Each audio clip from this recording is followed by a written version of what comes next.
Buenas tardes, muchachos. Hoy les doy la bienvenida a nuestra primera clase virtual. Estoy deseando inmensamente de que estén disfrutando de este tiempo de calidad con su familia y que al máximo hagan lo mejor que puedan por aprovechar ese tiempo en la casa, leyendo, investigando y ante todo divirtiéndose con los suyos. La primera clase entonces consiste en que vamos a solucionar la evaluación bimestral que ustedes tuvieron el día viernes. Cualquier inquietud que se vaya presentando con respecto a lo que les voy a explicar, por favor, ahí en el Classroom me la van a escribir en el tablón y procuraré solucionar sus inquietudes en el tiempo mínimo. Cabe tener en cuenta que en la evaluación las preguntas les podían a ustedes salir de manera aleatoria. Esas 10 preguntas podría ser que la primera le apareciera como la 10ª, entonces yo por eso las voy a poner acá en el orden en que yo las edité en el formulario. En la primera pregunta hablaba acerca de la tabla periódica. No olviden que la tabla periódica fue creada, la que tenemos hoy en día fue creada a finales del siglo XIX. Entonces, pues la que tenemos ha sido trabajada por Gregory Mendeleev y él lo que hizo fue crear un sistema de organización teniendo en cuenta la masa de cada uno de los elementos químicos. Cabe recordar entonces cómo fue que se creó la tabla periódica. En el año de 1893 al 98, podemos definirlo y fijarlo más o menos en esos años, el señor Mendeleev, entonces, pues él vivía en Rusia y vivía con su familia. En ese momento había muerto uno de sus padres y al quedar huérfana sus hermanas se dirigió nuevamente a la población en donde él era originario. Lo invitaron a dictar una conferencia en Moscú. En esa época el medio de transporte eran los trenes. Entonces, yendo en el tren, en el vagón comedor, él se sentó a pensar en cómo se podía organizar la tabla periódica y pensó en que en ese momento conocían 63 elementos químicos. Empezó en una servilleta a escribir uno por uno, o sea que cuántas utilizaría. De todas maneras, él empezó a organizarlos teniendo en cuenta las características que conocía. Para el hidrógeno aquí vemos que tenemos nuestro número atómico, tenemos la configuración electrónica, el símbolo, el nombre y su masa. ¿Qué quiere decir eso? Que lo más importante para él era la masa, esa que le daba la característica del orden ascendente en el cual organizó todos los elementos de la tabla. Acá observamos entonces la respuesta correcta para esta pregunta. Se diseñó con el fin de demostrar la periodicidad de los elementos. ¿Qué quiere decir esto? Pues que simplemente cada cierto tiempo existen ciertos elementos que tienen características parecidas. ¿Eso qué quiere decir? En nuestra tabla periódica están ubicados entre grupos y periodos que les dan características que los distinguen con respecto a los demás. Acá podemos observar la historia de la tabla periódica en sí. Podemos remontarnos también hasta el tiempo de la antigua Grecia cuando Arquímedes él nombraba los elementos básicos que componían la tierra, el fuego, el aire, el agua, la tierra. Entonces, después de tiempo, de tantos años, en el año 1820, el señor Tobereiner los organizó por tríadas. ¿Qué quiere decir eso? Los organizaba de a 3, teniendo en cuenta las características en que los veían para la época. Luego Newlands lo creó en octavas. ¿Qué quiere decir? Los organizó de a 8. Para el año de 1869 es cuando Mendeleev crea o empieza a dar las bases de lo que fue su tabla periódica para 1890. Entonces ya definimos como tal que el número atómico es el que le da la organización a la tabla periódica. Pero ¿qué es en sí lo que tiene que tener un elemento para poder estar en ese número atómico? La masa. Todos estos comentarios alusivos a esta pregunta. La evolución del conocimiento ha permitido que los elementos se organicen con base a sus características. ¿Cuál fue entonces la característica inicial? La masa molecular, como se los acabo de describir. Esas características son lo que permitieron de que cada uno tenga un número atómico que hace referencia a la posición que tiene en la organización de la tabla periódica. Nuestra siguiente pregunta decía, el enlace químico se puede definir como.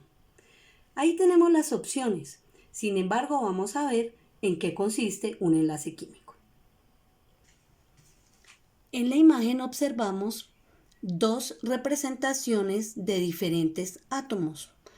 Para el átomo que observamos al lado izquierdo, tenemos en cuenta que tiene 7 electrones destacados y tiene 5 en la periferia. Lo mismo para el átomo que se encuentra a la derecha. Pero ¿qué es en sí el enlace? El enlace es la fuerza que hace que esos electrones que se encuentran en la periferia logren unirse para formar compuestos. Aquí tenemos la representación del átomo número 7, el Z7 de la tabla periódica, que es el nitrógeno, y nos está indicando cómo se forma un enlace de tipo covalente. Como podemos observar entonces, la respuesta dice la fuerza de atracción que ejercen los protones del núcleo sobre los electrones que se encuentran en la periferia de nuestro átomo. Ahora echémosle un vistazo a nuestra pregunta siguiente. Al crear una serie adicional para la organización de la tabla periódica, se distinguieron elementos que pertenecen a diversas familias y que por tanto tienen una ubicación diferente en la misma. Estos elementos son: cuando él distribuyó la tabla periódica, entonces fijó que en cada grupo los elementos estaban distribuidos teniendo en cuenta todas sus características físicas y algunas de las propiedades generales y específicas que poseen. Sin embargo, si nos fijamos aquí en el número atómico 57, tendríamos que decir que podría estar toda esta hilera. Ellos todos tienen características similares, por eso pertenecen a la familia de los lantánidos. De igual manera ocurre con la familia que desprende del elemento Z89, en donde están los actínidos. Todas estas dos hileras son esas que nos indican que todo lo que está ahí presente tienen las mismas características físicas o al menos muy parecidas. Ustedes deben pensar entonces que los lantánidos y los actínidos es como si tuviéramos un friso que sale en otra dimensión a partir de estos dos recuadros que indican los padres de estas dos familias, el lantano y el actíneo. Entonces, ¿cuál sería la respuesta para esta pregunta? Ahí está, elementos actínidos y lantánidos. La próxima pregunta decía, con base en la tabla de Moore, ¿cuál es la configuración electrónica del elemento 45? Mira que noté que muchos tuvieron dificultades o de pronto la configuración electrónica aleatoria, de la pregunta, pues nos botaba respuestas que no nos parecían correctas. Sin embargo, quiero que ahorita que se fijen en el cuadro y en la respuesta correcta, tengan en cuenta de que miren claramente cada una de las opciones y tenían errores que de pronto mirándolo rápido no eran muy predecibles, pero que en realidad cambiaban toda la configuración del elemento. No podemos entonces olvidar que nuestra tabla para configuración electrónica está dividida en los 7 niveles que posee la tabla periódica y en 4 subniveles que siempre les he dicho que cuando los piensen deben pensar como cuando uno describe los anillos del planeta Saturno. En un nivel un solo círculo, en el segundo nivel 2 círculos muy unidos, cada uno de esos círculos con cierta capacidad de electrones que es los que nos dan la configuración de cada elemento. Aquí tenemos entonces la configuración electrónica del elemento Z45.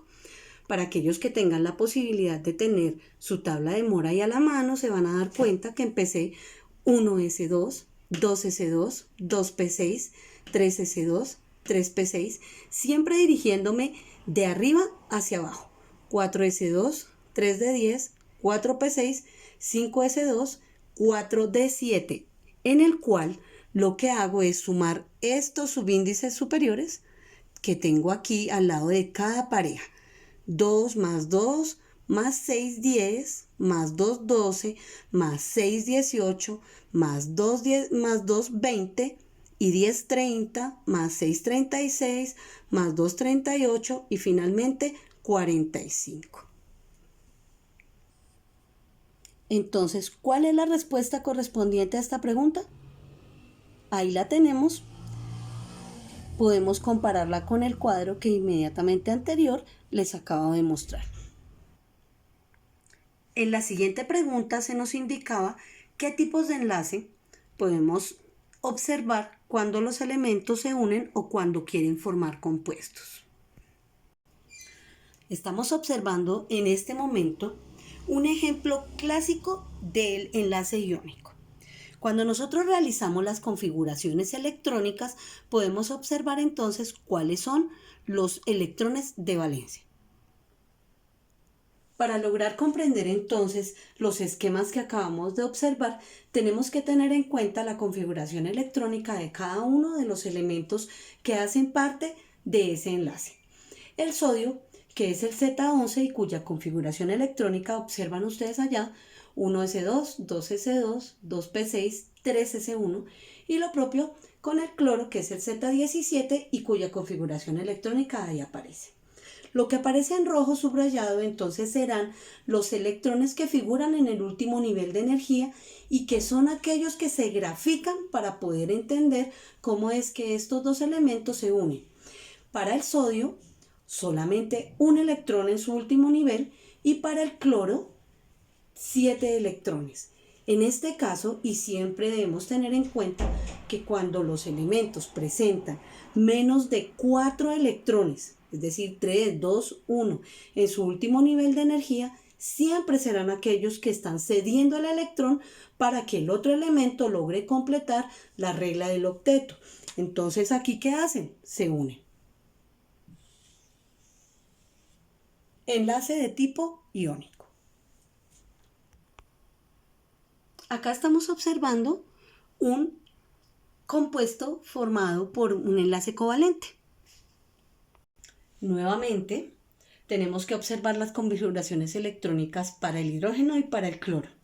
Para el primero, 1s1, para el segundo, hasta llegar a 17, teniendo en cuenta los electrones que están en el último nivel de energía.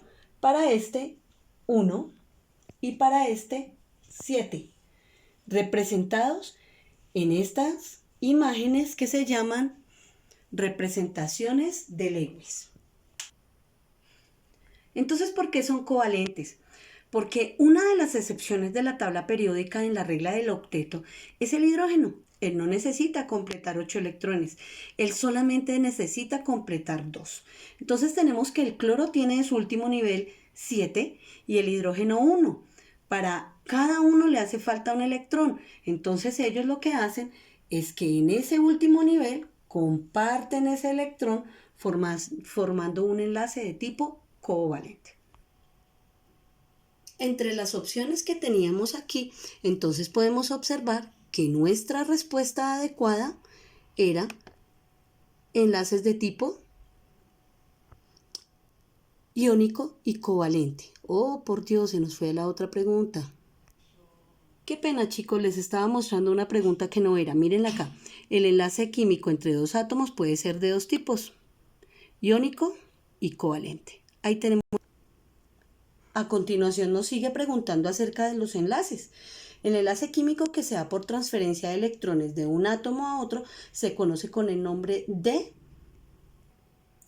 En la imagen estamos observando una representación de una transferencia de electrones en la cual el litio, que solamente tiene un electrón, le va a ceder el electrón al flúor. Acá observamos ya listas las configuraciones electrónicas del litio, que es el Z3, y del flúor, que es el Z9. En sus últimos niveles ellos tienen para el litio un solo electrón en su último nivel de energía y para el flúor tienen 7. ¿Qué va a pasar entonces? Entonces el litio le va a ceder este electrón aquí. Lo va a transferir. ¿Qué quiere decir esto? Que nuestro litio va a perder esta pareja.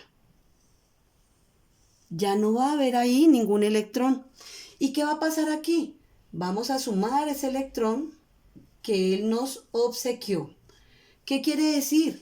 Que aquí tenemos 5 más 1, 6, más 2, 8. El flúor acaba de formar su regla del octeto y posiblemente el litio tendrá que unirse a otros elementos. Entonces vamos a mirar la respuesta correspondiente a esa pregunta. Efectivamente, el enlace iónico en la representación que acabamos de observar. La pregunta siguiente, las partículas con cargas positivas se conocen con el nombre de. En la composición de un átomo, las partículas fundamentales, esas partículas subatómicas que en realidad no son únicas, pero que para el momento son las que más nos interesan, son el electrón, el protón y el neutrón. En la imagen observamos en rojo el neutrón, con un más el protón y con un menos el electrón. ¿Cuál es la ubicación de cada una? Los electrones flotan en la corteza alrededor del núcleo. ¿Qué contiene? Protones y neutrones. ¿En qué cantidades? Idénticas. Si un átomo tiene 5 protones, entonces se supone, y la regla diría, que tiene 5 neutrones que logran nivelar su carga y que logran hacer de que las fuerzas mantengan los electrones unidos a ese núcleo. Entonces vamos a indicar la respuesta para esta pregunta. Efectivamente, los protones, que son aquellos que tienen la carga positiva. Nuestra pregunta siguiente indicaba que los átomos al enlazarse deben cumplir la llamada regla del octeto. Esta regla establece que cada que nosotros hemos estado mostrando los ejemplos de los enlaces, entonces nos hemos dado cuenta de que todos los elementos tienden a formar 8 electrones en su último nivel de energía. ¿Qué quiere decir esto? Que tendríamos que haber leído cada pregunta y dice, el número de electrones de valencia es igual al número del grupo representativo. La segunda opción, al átomo de mayor electronegatividad se le asignan los electrones compartidos en el enlace. La tercera opción, las cargas de los iones positivos. ¡Ay, qué pena! Las cargas de los iones positivos y de los negativos deben ser iguales. Y finalmente, los átomos tienden a adquirir la estabilidad química del gas noble más cercano a él en la tabla periódica. ¿Cuál sería entonces nuestra respuesta? Los átomos tienden a adquirir la estabilidad química del gas noble más cercano a ellos. ¿Qué quiere decir? A completar 8 electrones en su último nivel de energía. Por último, una de las siguientes características no corresponde al enlace covalente. Era importantísimo tener en cuenta que no corresponde al enlace covalente, que ya lo definimos como aquel que comparten electrones que tienen en su último nivel de energía. ¿Qué quiere decir? Como les he dicho en clase, muchachos, cuando uno de los átomos lo necesita, lo coge, cuando el otro lo necesita, lo coge. Así forman un enlace covalente. Nuevamente estamos retomando el ejemplo del enlace formado por el litio y el flúor. Des en cuenta que aquí hay una transferencia de electrones. No hay que olvidar que un enlace de un compuesto siempre está dado por la energía que emiten los átomos. ¿Por qué? Porque ellos tienen cargas neutras, cargas positivas y cargas negativas. Entonces, cuando un elemento cede su electrón, se lo transfiere o lo regala, quedará cargado positivamente y se convertirá en un catión. Y cuando el otro elemento le recibe ese electrón, quedará cargado negativamente y se llamará anión. Teniendo en cuenta lo anterior, entonces una de las siguientes características no corresponde al enlace covalente. ¿Qué quiere decir? Que no se forma en el enlace covalente. ¿Cuál? La formación de cationes y aniones. Bueno, muchachos, esto fue todo por hoy. Muchas gracias por la atención. Espero de que sigan portándose súper juiciosos en la casa, quedándose en casita compartiendo con su familia y ante todo disfrutando de este tiempito de calidad. Todas las dudas, por favor, escríbalas en el tablón del Classroom, que a la menor brevedad intentaré responderlas. Los porcentajes y valores de todos sus trabajos los publicaré en el Classroom, en la parte de trabajos y tareas, para que ustedes tengan conocimiento de cómo vamos a distribuir las notas.